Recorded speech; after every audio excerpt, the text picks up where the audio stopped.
ಈ ಚುನಾವಣೆಗೆ ಆಗಲಿಕ್ಕಿಲ್ಲ ಅದು. ಆ ಚುನಾವಣೆ ಚಿಹ್ನೆಗಳು ನೋಡಿಬಿಟ್ರೆ ಯಾರಿಗೂ ಸ್ಫೂರ್ತಿ ಬರಲ್ಲ, ಪ್ರೇರಣೆ ಬರಲ್ಲ. ಇದ್ಯಾವ ಸುಡುಗಾಟ ಚಿಹ್ನೆಗಳು ಅನಿಸುತ್ತೆ.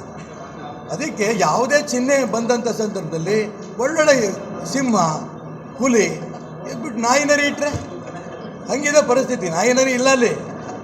ನಾನು ಅವ್ರನ್ನೂ ಆ ಪ್ರಾಣಿಗಳನ್ನ ಟೀಕೆ ಮಾಡ್ತಿಲ್ಲ. ಆ ಚಿಹ್ನೆ ಅಂತಿದ್ದಂಗೆ ಸ್ವಾಭಾವಿಕ ಸ್ಫೂರ್ತಿ ಬರಬೇಕು, ಇಲ್ಲ ಗೌರವ ಬರಬೇಕು, ಭಕ್ತಿ ಬರಬೇಕು.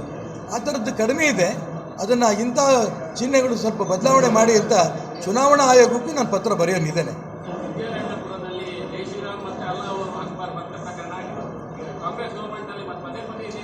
ನೋಡಿ, ನಾನು ಅದಕ್ಕೆ ಹೇಳ್ದಲ್ಲ, ಅಲ್ಲಾಹು ಅಕ್ಬರ್ ಅಂತ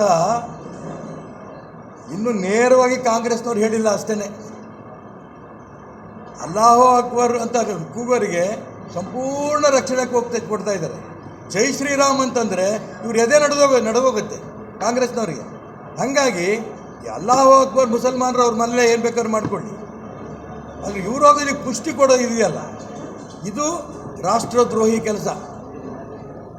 ಕಾಂಗ್ರೆಸ್ನವರು ಈ ರೀತಿ ರಾಷ್ಟ್ರದ್ರೋಹಿ ಕೆಲಸ ಮಾಡಿನೇ ದೇಶದಲ್ಲಿ ಅನೇಕ ರಾಜ್ಯಗಳಲ್ಲಿ ಇವತ್ತು ನಿರ್ನಾಮ ಆಗಿದೆ.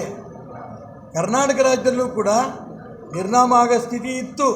ಯಡಿಯೂರಪ್ಪನವರು ಅದಕ್ಕೆ ಗಾಳಿ ಬೆಳಕು ಗೊಬ್ಬರ ಎಲ್ಲ ಕೊಟ್ಟು ಕಾಂಗ್ರೆಸ್ ಬೆಳೆಯೋಕ್ಕೆ ಅವಕಾಶ ಮಾಡಿಕೊಟ್ಟಿದ್ದಾರೆ. ಬೆಂಗಳೂರಿನಿಂದ ಮಂಗಳೂರುವರೆಗೆ, ಬೀದರ್ನಿಂದ ಚಾಮರಾಜನಗರದವರೆಗೆ ನಿಮ್ಮ ಸುದ್ದಿ ನಿಮ್ಮದೇ ಭಾಷೆಯಲ್ಲಿ. ಕರ್ನಾಟಕ ತಕ್.